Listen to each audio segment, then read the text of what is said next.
উম্মত যদি গুনাহ করতে করতে করতে করতে করতে করতে করতে করতে কোন পর্বে নিজে সিদ্ধান্ত নিয়ে ফেলে যে আমি বুঝি জাহান্নামী, তারপরে যদি মাথায় হাত দিয়া বসা পড়ে একটা আহ বলে, আহ কি হায় হায় আমি বুঝি শেষ,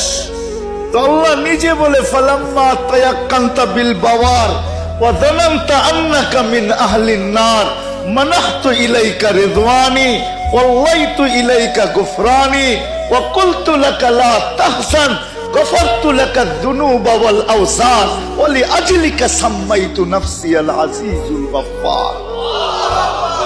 আরবি তো বোঝেন না, বুঝলে মজা আসতো। আল্লাহ বলে উম্মতে মুহাম্মাদি,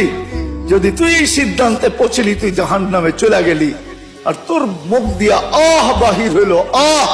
তো আমি রেজার ছুটা ইসা রেজার চাদর দিয়া তোকে ঢাইকা দেই, মাগফিরাতে ডুবা দেই, পিঠে হাত বুলায়া বলতে থাকি চিন্তার কোনো কারণ নাই, তোর গুনাহ খাতা মাফ করে দিলাম। আমি আজিজুল গফফার তো তোর জন্যই, নাইলে আমার গফফার হওয়ার দরকারটা কি ছিল? আমি তো তোর জন্যই গফফার, আমি তো তোর জন্যই গফফার, তোর জন্যই আমি গফফার। উম্মত যদি আল্লাহকে একটু ভালোবাসত, উম্মতে মুহাম্মদী যদি একটু ভালোবাসতো,